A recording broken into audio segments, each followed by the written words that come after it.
آج کا میسیج اس اسٹیج سے ہی ہے کہ ترقیاتی کام انشاءاللہ ہوں گے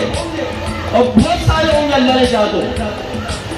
لیکن اس سے آگے بڑھیے، ہاتھ ملائیے دوسرے سے اور یہ طے کریں کہ لیاقت آباد میں جو پہلے ایک نعرہ ہوتا تھا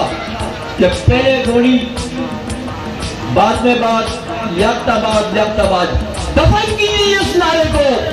دفن کیجیے، بہت جانے دے دی، میری بہت ساری بہنیں بیوائیں ہو گئیں،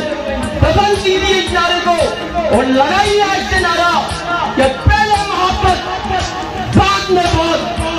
لیاقت آباد، پہلے محبت بعد میں بات، لیاقت آباد، دستے جفا پرست سے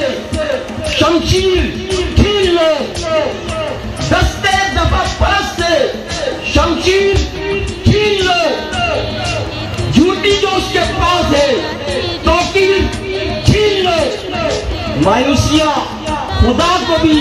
آتی نہیں پسند، خوابوں سے اپنے حصے کی تعبیر چھین لو، اور اب یہاں نہ کوئی پہنے بے جرم بیڑیاں، اور اب یہاں کوئی نہ پہنے بے جرم بیڑیاں، ظالموں کے ہاتھ سے زنجیر چھین لو، جیو بٹو، جیو عوام، جیو پاکستان۔ بہت یہ ہمارے نوجوان چیئرمین بلاول بھٹو صاحب کے ویژن میں تھا کہ ہم 300 یونٹ بجلی جو ہے فری دیں گے، تو اسی کے تحت یہ پروگرام چل رہا ہے سندھ سولر بیس، میں نے اپنا سندھ سولر بیس اس کا اپنا پروجیکٹ کا، اور اس کا جو کولیبریشن ہے وہ ہے ہینڈس کے ساتھ۔ تو الحمدللہ آج ہر گھر کے اندر روشنی پہنچانے کا جو عزم ہمارے چیئرمین صاحب کا تھا اس کو ہم پایہ تکمیل تک پہنچا رہے ہیں، اور اسی سلسلے کا یہ فیز 2 چل رہا ہے، اور اس کے اندر الحمدللہ ہم نے 100 سے زائد جو ہے یہ سولر پینل کے ڈسٹریبیوشن کا پروگرام آج رکھا ہے۔ جی تھینک یو۔ اچھا رضوان بھائی، سولر ٹھیک ہے، سمجھ میں آ رہا ہے کہ آپ لوگ جو یونٹ کہہ رہے تھے فری دیں گے وہ سب کر رہے ہیں، اچھا اس کے علاوہ علاقے میں جو ایکٹیویٹیز ہیں وہ کیا ہیں آپ کی؟ دیکھیں اس کے علاوہ تو ہمارے جو ابھی ترقیاتی کام ہیں وہ آن گوئنگ ہے، جیسے کہ آپ کے سامنے ڈسٹرکٹ سینٹرل کے اندر میں سمجھتا ہوں کہ 13 ارب روپے کے کام جو ہے وہ پایہ تکمیل پہنچے، اور محسن ضلع وسطی ڈاکٹر عاصم حسین کا ہم انتہائی شکر گزار ہیں کہ ان کے توسط سے آج یہ ضلع چمک رہا ہے، اور اسی ویژن کو آگے لے جاتے ہوئے ہم ابھی لیاقت آباد ٹاؤن کو انشاءاللہ ماڈل ٹاؤن بنانے ڈسٹرکٹ سینٹرل لیاقت آباد ٹاؤن PS 127 QC 4 کے 9 منتخب عہدیداران فرحان شاہ،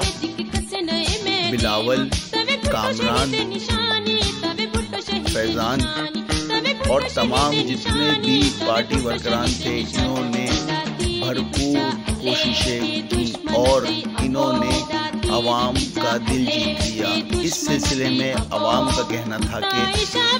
UC 4 کے تمام عہدیداران عوام کی خدمت میں ہر دم پیش رہتے ہیں۔ اگر اسی طریقے سے پاکستان پیپلز پارٹی کے تمام عہدیداران اپنے اپنے حلقوں میں کام کرتے رہے تو پاکستان پیپلز پارٹی سندھ کی سب سے بڑی جماعت بن جائے گی۔